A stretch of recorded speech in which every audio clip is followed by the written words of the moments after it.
Hello दोस्तों, welcome to सोयल exam prep. आज हम फिर आ गए हैं अपने डिज़ाइन ऑफ कंक्रीट स्ट्रक्चर की सीरीज़ में, जिसमें अभी हम यूनिट 2 के इंपॉर्टेंट क्वेश्चंस बना रहे हैं। इससे पहले मैंने 2 क्वेश्चन और अपलोड किए हैं कॉलम पे, जो कि यूनिट 2 का सबसे इंपॉर्टेंट क्वेश्चन है। कॉलम में 3 ही टाइप थे, 2 मैंने बता दी हैं, जिसमें एक शॉर्ट कॉलम नॉर्मली डिज़ाइन था एक्सियल लोड के लिए, दूसरे में मैंने हेलिकल रीइंफोर्समेंट का बताया है, तीसरे में same to same as it is second numerical जो लगवाया है वैसा ही है, बस स्टार्टिंग के 3 स्टेप्स अलग हैं और कुछ भी नहीं अलग है, बाकी सेम। अगर दूसरा वाला आपको याद है तो आप ये भी आराम से कर लेंगे, ठीक है।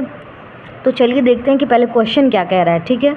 और हाँ, ये जो तीनों क्वेश्चन मैंने एग्जाम के लिए बताए हैं, इसके अलावा कोई कॉलम का क्वेश्चन नहीं आता है तो आपको क्वेश्चन समझना होगा, इन्हीं 3 में से कोई एक मेथड लगेगा। तो अगर आपको 3 न्यूमेरिकल याद है कॉलम का, तो आपका 20 मार्क्स एज इनफ आपके पास आ जाएगा, ठीक। तो चलिए देखते हैं कि पहले हमारा क्वेश्चन कह क्या रहा है और इसकी खासियत क्या है कि ये दोनों से अलग है।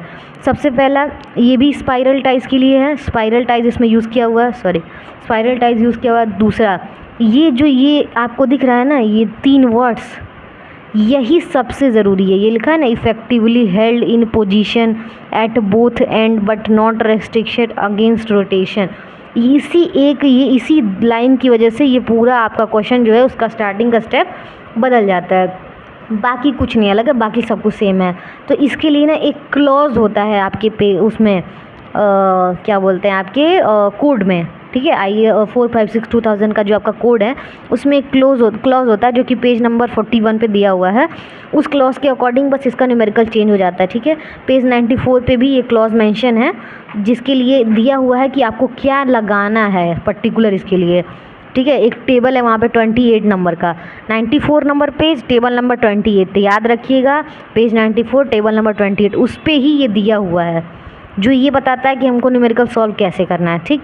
बाकी एज इट इज़ वही न्यूमेरिकल है। 400 mm डाया है, 1200 किलो न्यूटन का लोड है, 3 मीटर इसकी लेंथ है। हाँ, ये भी मैं भूल गई थी, ये 3 मीटर जो लेंथ दे रहा है ना, इससे भी ये क्वेश्चन अलग बनाता है। यही जो लाइन आपको मिल रही है ना, the column is 3 metre long and is effectively held in position at both end but not restrained against rotation, इसकी वजह से ये क्वेश्चन अलग है, ठीक है।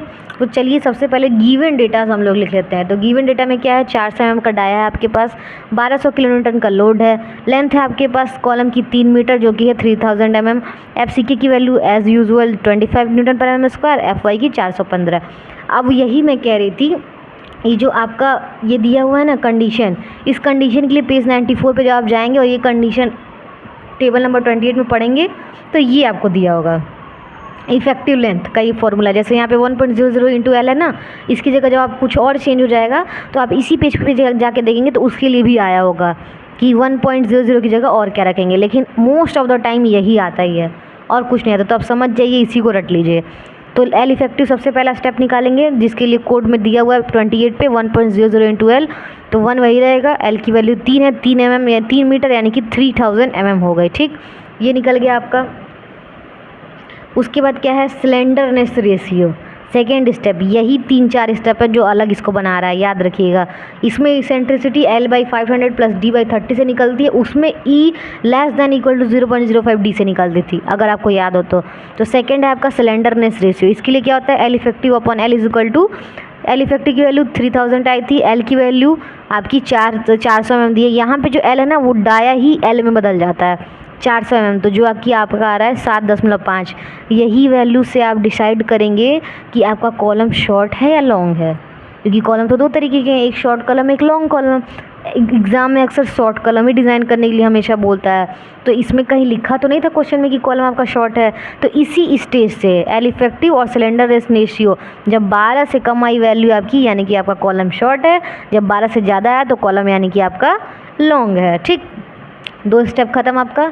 तीसरा स्टेप जो सबसे नॉर्मल है वो क्या है, इसेंट्रिसिटी निकालने के लिए यही फॉर्मूला यूज़ होगा।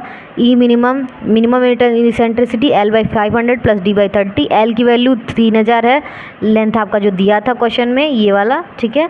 500 रहेगा, डी की वैल्यू 400 mm डाया दिया था अपॉन 300। इसको सॉल्व करेंगे तो आपका आएगा 19.33। आप कैसे सॉल्व करेंगे, ये सब छोटी छोटी चीज़ें हैं कैल्शियम सॉल्व करने के लिए।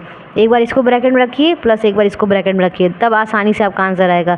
तो 3000 divide by 500 plus 400 divide by 300, solve किया आपने, क्या आया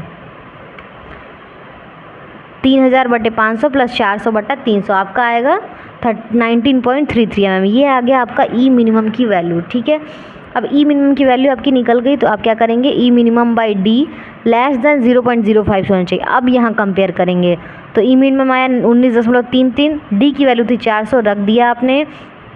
इसको सॉल्व करेंगे तो 0.048 आ रहा है, यानी कि 19.33 डिवाइड बाई 400।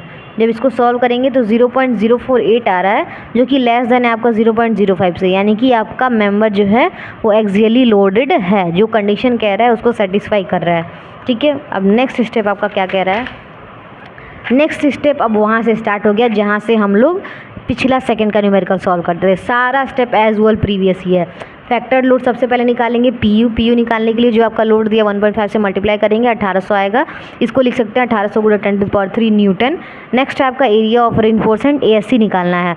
एएससी निकालने के लिए सबसे पहले ग्रॉस सेक्शनल एरिया निकालेंगे, जिसके लिए π/4, डी की वैल्यू 400 थी, पुट करेंगे 1,25,600 mm² आपका आ रहा है। ठीक है, एजी निकल गया। एजी इक्वल टू क्या, ग्रॉस सेक्शनल एरिया क्या होता है, स्टील का एरिया प्लस कंक्रीट का एरिया। तो कंक्रीट का एरिया क्या होगा, ग्रॉस मतलब टोटल एरिया में से स्टील का एरिया माइनस कर दीजिए।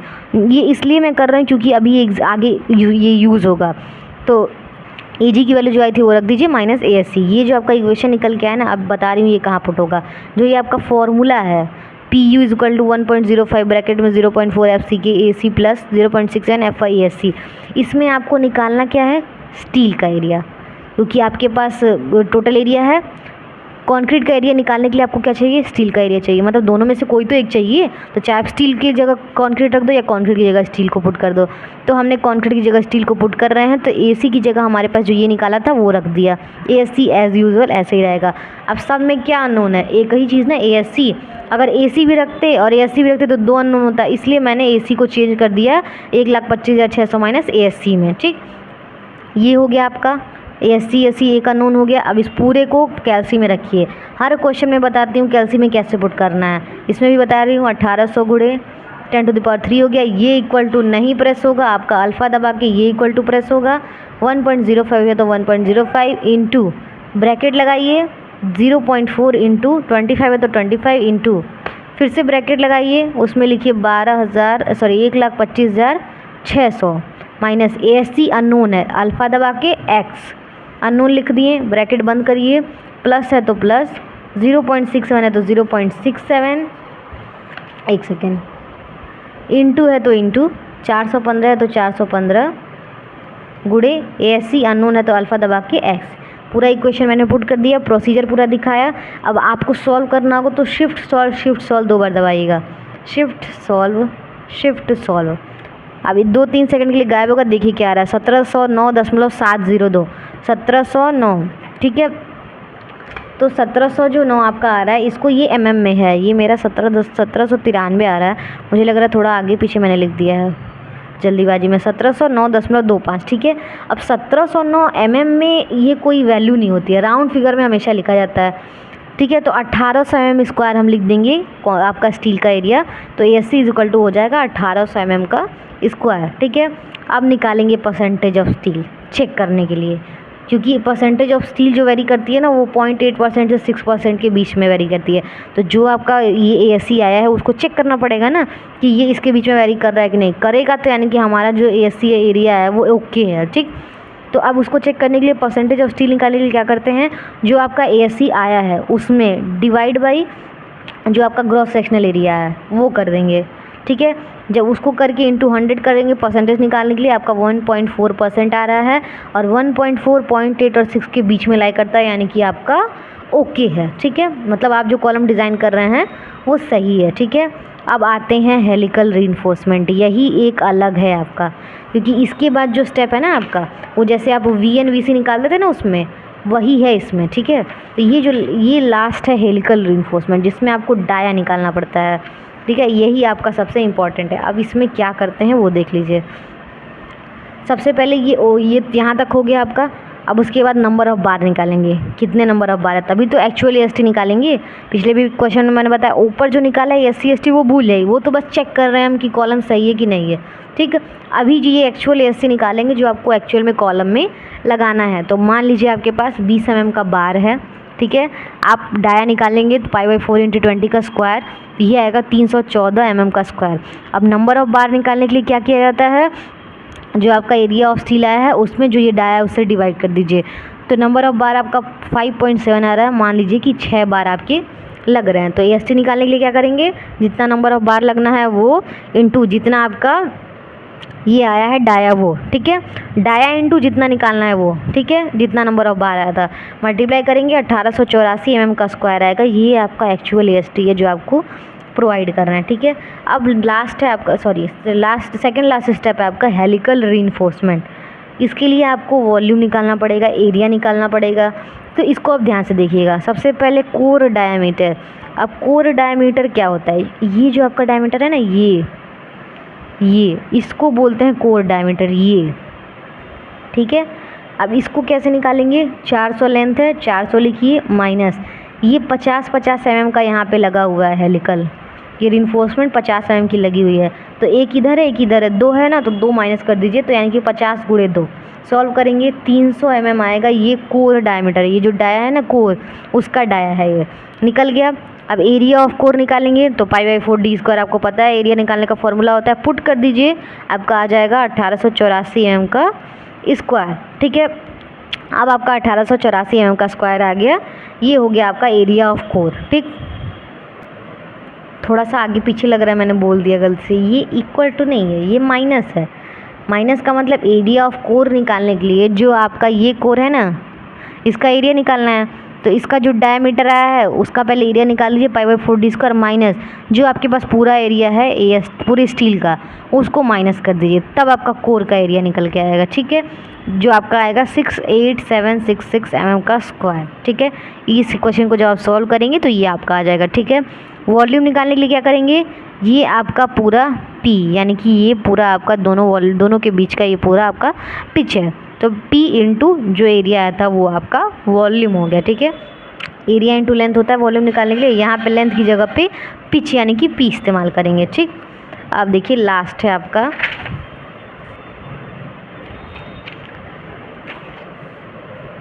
है आपका हेलिकल रीइंफोर्समेंट का वॉल्यूम, जो P है आपका वही निकालना है जो P हमने लिखा था। उसके लिए क्या करेंगे, वॉल्यूम ऑफ स्पाइरल निकालेंगे। वॉल्यूम ऑफ स्पाइरल निकालने के लिए, यानी स्पाइरल जिससे आप बांधते हैं, ठीक है, सरिया को, हम मान लेते हैं कि 8 mm का वो डाया है, ठीक है, 8 mm का डाया है। तो एक बार एरिया उसका लिखेंगे, पाई बाई 4 इंटू 8 का square into pi into 300 mm, ठीक है। ये पूरा आपका जो डाया है वो 300 mm का निकल के आया है कोर का, 300 mm का कोर का डाया है, उसमें से आप स्पाइरल जो 8 mm का डाया है ना जिससे आप बांध रहे हैं स्टील को, उसको माइनस कर दीजिए, आपके पास निकल के आ जाएगा, ठीक है।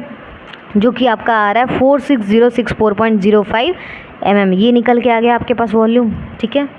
वॉल्यूम निकल के आ गया। तो अब वो क्या फॉर्मूला होता है, volume of helical reinforcement upon volume of the core. Helical अभी अभी आपने निकाला वो पुट कर दीजिए, कोर अभी अभी जस्ट आपने पीछे निकाला था 68766 इंटू पी, वो रख दीजिए, ग्रेटर इक्वल टू 0.36 है वो लिख दीजिए। ग्रॉस एरिया टोटल आया था 1,25,600, वो लिख दीजिए। कंक्रीट का एरिया आया था अभी 46064.05, वो लिख दीजिए, -1 है तो -1। FCK की वैल्यू 25 है, वो FI की वैल्यू 415। अब इसको सॉल्व करेंगे तो क्या आएगा, P लेस देन -38.82 mm। अब ये कैसे आए वो भी आपको बता देती हूँ।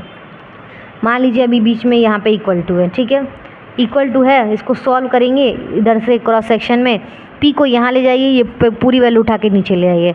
अब सॉल्व करिए, ये आपके लिए होमवर्क होगा, सारा सॉल्व करके मैं दिखाती हूँ, अभी आप इसको सॉल्व करिएगा, ये आपकी वैल्यू आ जाएगी P की, ठीक है। तो P आपका लेस देन इक्वल टू हो जाएगा 38.82 mm, यही आपको निकालना था एक्चुअल पिच। अब पिच भी चेक कर लेते हैं आपका सही है कि नहीं है, ठीक है। मैक्सिमम पिच क्या कह रहा है, 75 mm होना चाहिए। दूसरा कंडीशन है कोर डाया बाई 6, तो कोर डाया आपका 300 था, divide by 6 equal to 50 mm। तो 50 और 75 ये तो दो मैक्सिमम होना चाहिए, यानी कि आपका पिच कम ही होना चाहिए इससे। तो 38.82 कम है कि नहीं है। मिनिमम देख लेते हैं कितना होना चाहिए। मिनिमम में पहला क्राइटेरिया है 25 mm, उससे ज़्यादा है। दूसरा क्राइटेरिया है 3 इंटू डाया, स्पाइरल का डाया 8 था, 3D इसको बोलते हैं, ठीक है, 3D। तो तो 3 इंटू स्पाइरल का डाया 8, 24 है हमारा, 24 से भी ज़्यादा है। मतलब मिनिमम वाले पिच को भी सेटिस्फाई कर रहा है, मैक्सिमम वाले पिच को भी ये सेटिस्फाई कर रहा है। मतलब आपने जो भी अब तक न्यूमेरिकल में इस कॉलम को डिज़ाइन किया है उसका हर एक स्टेप आपका एक्चुअल है। इसी पिच से आपको पता चलता है कि आपका सारा न्यूमेरिकल सही से लगा है कि नहीं लगा है।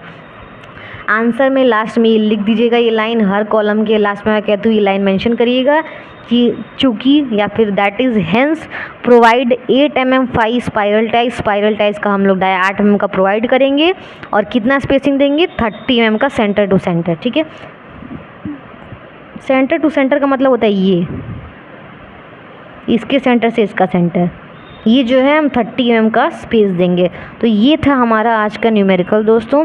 3 न्यूमेरिकल मैंने बता दिया है, 3 टाइप कॉलम का, जिसमें पहला वाला सबसे इजी है। ये जो 2 मैंने लास्ट के बताए हैं ये टफ़ हैं। टफ़ में क्या है, सिर्फ तरीका और कुछ भी नहीं, बाकी कैलकुलेशन से लेके हर एक चीज़ बहुत इजी है, बस आपको स्टेप याद होने चाहिए। और अगर आपको दूसरा न्यूमेरिकल याद हो तो तीसरा आप लगा लोगे, क्योंकि तीसरे में क्या डिफरेंस था मैंने बता दिया। सबसे पहला तीसरे में एक कंडीशन आ जाती है ये रेस्ट्रिक्शन का, उसके लिए आपके स्टार्टिंग के ये 2 स्टेप बस बदल जाते हैं और कुछ नहीं।